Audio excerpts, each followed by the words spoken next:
qual foste chamados a ser um povo no seu graça e paz, da parte de nosso Senhor e Salvador Jesus Cristo. Salve Maria Imaculada, sempre vires.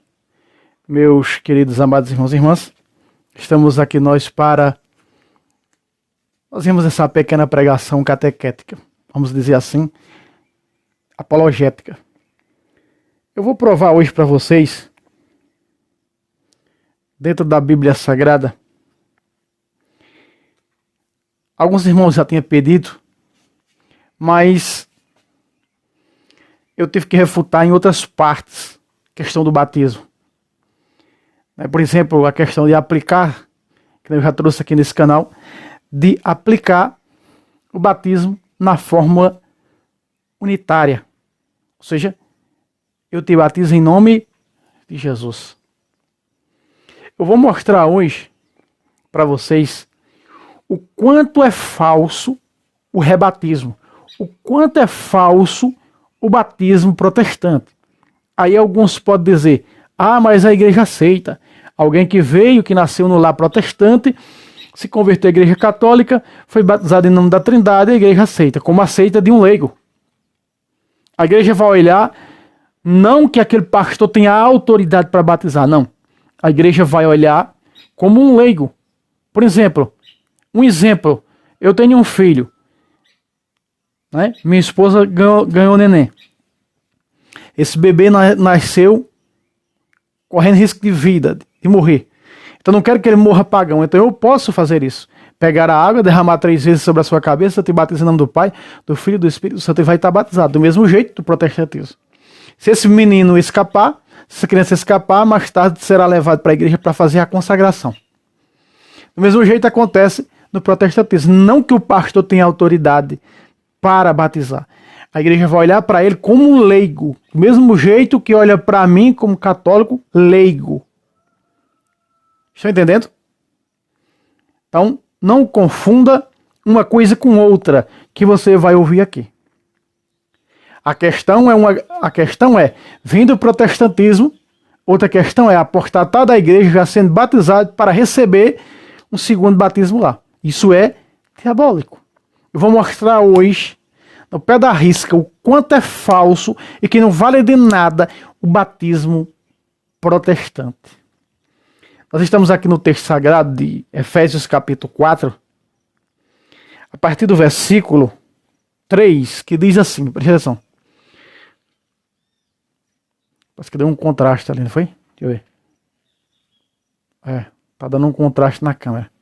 Isso fica ruim depois de editar. Olha lá. Mas vamos lá. Vamos lá. Tem que olhar mesmo para a Bíblia, né? Fazer o quê? Tem que se abaixar, vai ter que se agachar. Diz assim. Sede solícitos em conservar a unidade. Já começa aí. Em conservar a unidade. Irmão Fábio, o que é conservar a unidade? Conservar a unidade quer dizer permanecer na mesma fé. Como diz 1 Coríntios, capítulo 10, versículo 17. Nós, embora sendo muitos, formamos um só corpo, ou seja, nós formamos a universalidade, todas as nações, uma só igreja. Uma só igreja. Então, essa é a unidade, num só corpo, numa só igreja. Porque todos nós comungamos do mesmo pão. Cristo vivo, pão vivo descido do céu, na Eucaristia. Então, isso é a unidade. A unidade, ela acontece dentro das Sagradas Escrituras, especificamente, e nós vamos aqui reparar um pouco a hermenêutica, que isso, de alguma maneira, é hermenêutica, de 3 fórmulas. Porque o que se aplica no sacramento. Na fórmula do batismo, nos tornamos um só corpo, ou seja, uma só igreja. 1 Coríntios 12, 13. Mostra que no batismo nos tornamos membros do corpo de Cristo. Então nós Fomos impregnados pelo batismo no corpo de Cristo. Nós somos membros desse corpo de Cristo agora. Pelo sacramento do batismo, 1 de Coríntios 12, 13.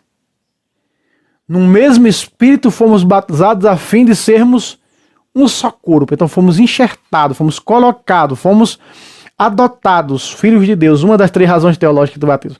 No batismo nos tornamos filhos de Deus. Então no batismo nos tornamos filho de Deus. Inclusive essa hermenêutica aqui vai comprovar isso. Então no batismo, nós somos no batismo, formamos uma única igreja, uma só fé.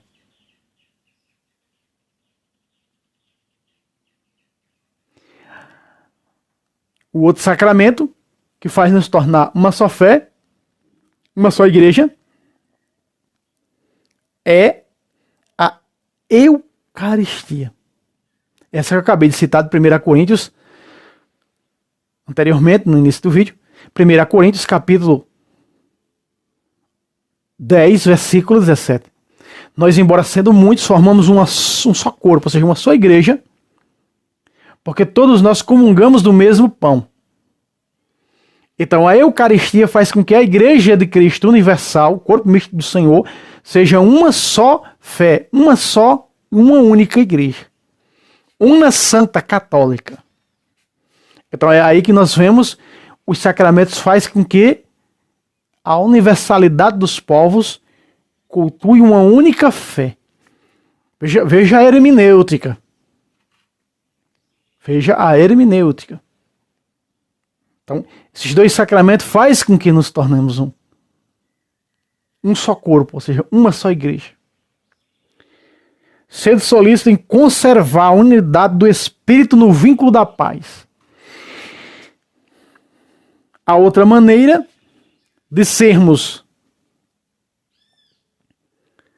uma só igreja é em virtude da cruz. Sermos uma única igreja pelo crucificado, a igreja da cruz, a religião da cruz.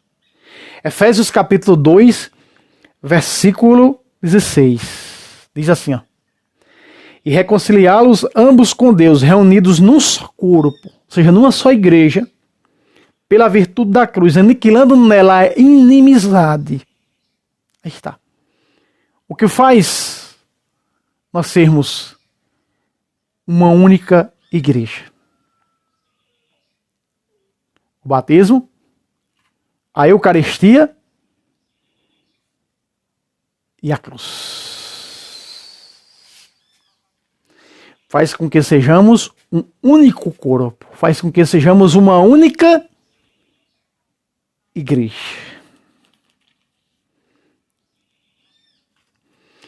E o que faz com que reconhecemos que essa igreja é a verdadeira?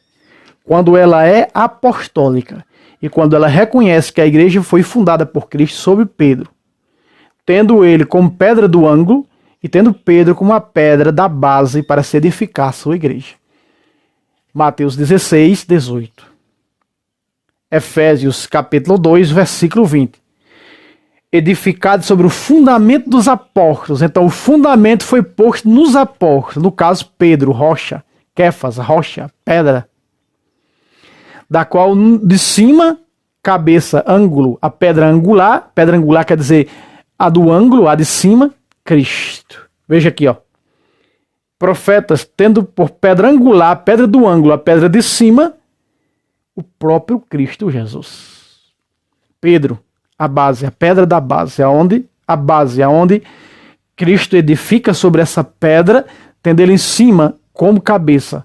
A igreja, corpo, e em cima, edificada no corpo, a cabeça, Cristo. Colossenses capítulo 1, verso 18. Cristo, cabeça do seu corpo, que é a igreja. Então nós não temos nenhuma dúvida dessa hermenêutica para mostrarmos tudo isso, o quanto é falso o batismo protestante. Preste atenção. Versículo 4. Sede um só corpo, aí está, seja uma só igreja. Em um só espírito. Paulo fala que pessoas por aí desordenadas pregam outro espírito diferente. 2 de Coríntios 11, versículo 3. Quando chegar alguém na porta, e verso 4, anunciando um espírito diferente daquele que anunciamos, veja. Então temos que crer no mesmo Espírito Santo. Né? Assim como foste chamado pela vossa vocação, há uma só esperança. Vocação. Parece que temos vocação. Né? Verso 5. Há um só Senhor. Um só Senhor. Quando chega alguém em vossa porta, alguém anunciando outro Cristo diferente daquele que anunciamos. 2 Coríntios 11, versos 3 e 4. Então, um só Jesus, pão vivo descido do céu. As seitas são contrárias, por isso tropeçam na pedra de tropeço. Cristo é pedra de tropeço para as seitas, porque não acredita na palavra de Deus. Essa é a realidade. Veja só. Um só Senhor, uma só fé é a fé da igreja fundada por ele. A fé no Cristo, o pão vivo descido do céu, que é como da minha carne bebe meu sangue, tem vida eterna. Qual é a única igreja que está nessa fé? Católica, que veio dos apóstolos. A que veio a apostólica, que está no fundamento dos apóstolos. Então já começa por aí. Um só batismo. Aqui está dizendo que só há um só batismo. É o batismo da igreja primitiva, da igreja de Cristo, fundada por ele. Com 16 séculos de atraso, vieram as heresias dizendo que esse batismo não vale. Ou seja, para os hereges, esse batismo teve a validade vencida no ano 1517. Um herege chamado Lutero. Dali até ali, o batismo valeu. Da agora em diante, o batismo não vale mais. O batismo dessa igreja primitiva não vale mais. Agora o que vale é o batismo deles. E o quanto vou mostrar que é falso. Veja, eles pregam que tem que se batizar os adultos, porque João Batista batizou Jesus adulto. Vamos lá? Vamos para o texto? Vamos para o texto. Vamos para o texto. Vamos pegar um aqui. De Mateus, capítulo 3, versículo 11. Vamos lá. Vamos ver se o batismo de João Batista vale. Vamos ver se o batismo de João Batista vale para essas filhas de Lutero dizer que o batismo é na doutrina do batismo de João Batista que tem que ser. Vamos lá. Eu vos batizo com água em sinal de penitência. Sinal, é um sinal de penitência. Mas aquele que virá depois de mim é mais poderoso do que eu. Não sou digno de desatar a correia do seu sandálio. Ele vos batizará no Espírito Santo e no fogo. Aqui está. O batismo de João Batista só vale até aparecer aquele que é mais poderoso do que ele, que vai aplicar o verdadeiro batismo. Mateus 28, 19. Ide por todo o mundo, fazei discípulos de todas as nações, batizando-os em nome do Pai, do Filho e do Espírito Santo. Aí está. Esse é o batismo no Espírito e no fogo. É o batismo que nos dá o Espírito Santo. O fogo é a evangelização, é o testemunho. É a parresia de se viver essa fé autêntica. Então logo nós vemos que João Batista está dizendo que o batismo dele findará quando um segundo batismo, ou seja, que é o verdadeiro, chegar. O dele já não mais valerá de nada. Então os protestantes continuam dizendo que esse batismo de João Batista é o verdadeiro. Sendo que os que eram batizados no batismo de João Batista, depois tinha que ser batizado no batismo de Cristo. O chamado batismo de Cristo. É o batismo de Jesus e o batismo de João Batista. Quer ver quando isso acontece? Eu estou mostrando para você, aqui já está o erro protestante. O quanto é errado, o quanto é errônea a hermenêutica doutrinária protestante. A Sagrada Escritura mostra que só há um batismo. E eu e você estamos vendo que é realmente um só batismo. Um único batismo. Quando nós olhamos para o capítulo 19 de Atos dos Apóstolos, nós vamos ver mais ainda, com mais nitidez, com mais clareza, o quanto é errado essa doutrina protestante. Vamos lá. Capítulo 19 de Atos dos Apóstolos. Atos, capítulo 19.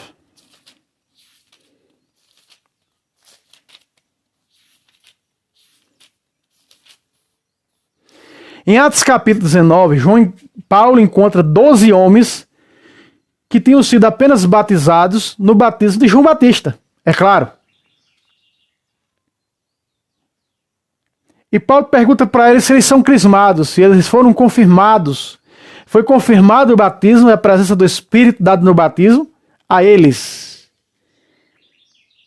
Olha o que ele responde. Olha só o que ele responde no 19:2. Recebeste o Espírito Santo quando abraçastes a fé? Responderam, nem sequer ouvimos dizer que há Espírito Santo.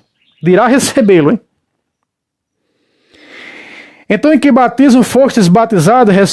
Perguntou Paulo. Disseram, no batismo de João. Veja o quanto é falso o batismo protestante. Não é?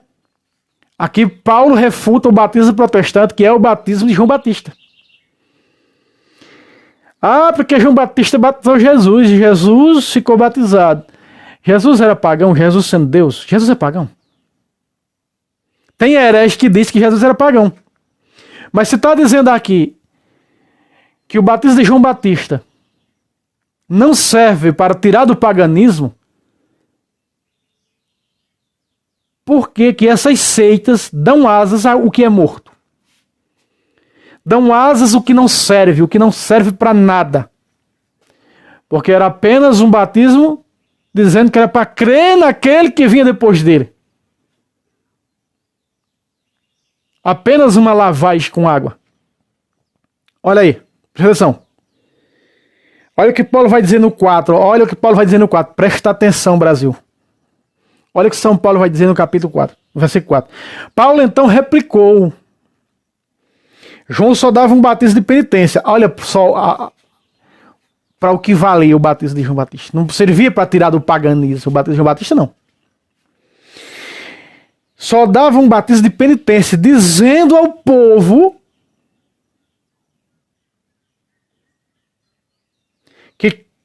que cresce naquele que havia de vir depois dele, isto é, em Jesus. Eles tiveram alguma dúvida? Ah, Paulo, estou com alguma dúvida?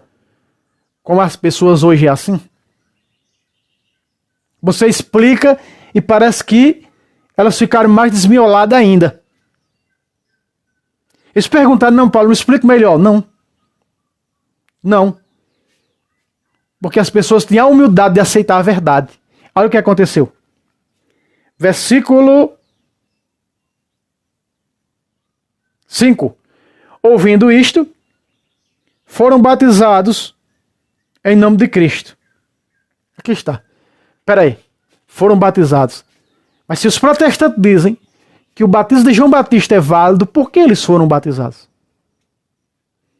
Porque o batismo de João Batista não servia para tirar do paganismo. Porque não existia ainda a Trindade antes de Cristo. João Batista é antes de Cristo. Jesus dá o início pós passar por o banho da penitência. Aí pronto, João Batista já para ali e agora segue-se Cristo e ele vai ensinar o batismo cristão. Até então não era conhecido como cristãos, os seguidores de Cristo, ou os outros cristos. Como encerra o contexto tradicionalista, vai ser o batismo em nome de Cristo. Que é o batismo trinitário. Quando se aplica o batismo em nome de Cristo, é para diferenciar de João Batista. Não quer dizer que é aplicado apenas a forma em nome de Cristo, como diz as heresias, algumas heresias que não têm crença trinitária. Não. Era o batismo trinitário. Como nós vemos em Mateus 28:19. Batismo trinitário, em nome da Trindade. Ali é a fórmula batismal do batismo cristão. Mais tarde, como os membros do corpo de Cristo podem ser reconhecidos como cristãos, esse batismo já não é mais chamado em nome de Cristo, e sim batismo cristão. Para diferenciar dos outros batismos. Porque havia vários batismos. Tinha batismos de sangue, batismo em Atos 5 no Espírito Santo, que nós vemos acontecer em Atos 2, as labaredas de fogo, aquele é o batismo no Espírito Santo, que a igreja não chamou de batismo no Espírito Santo também, chamou de efusão do Espírito, que trazia os carismas, né, Está ali narrado em 1 Coríntios, capítulo 12, a partir do versículo 4, que vai até o capítulo 14. São Paulo dando uma aula sobre os carismas. A igreja de Coríntios. Depois que eles foram batizados, o que fez Paulo? E quando Paulo impôs as mãos, pós o batismo, tem o quê? O crisma. Aqui está o crisma. Esse pôr as mãos já era chamado de confirmação, como está lá em Coríntios. Quem confirma a nós e a vós é Deus. Então, confirma. Vem de quê? De confirmação. Era pôr as mãos para confirmar esse batismo. Para confirmar essa presença do Espírito Santo dado no batismo. E eles recebiam em unção, tão forte era a unção que sobre eles, no sacramento do crisma, meus irmãos, que eles começavam a orar em línguas estranhas e a pregar, a testemunhar. Como nós vemos no próprio relato.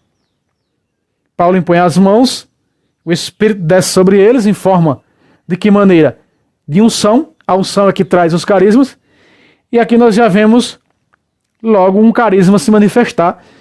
A prova que a igreja primitiva tinha, que eles recebiam essa forte presença do Espírito Santo, era a forma da unção desse Espírito.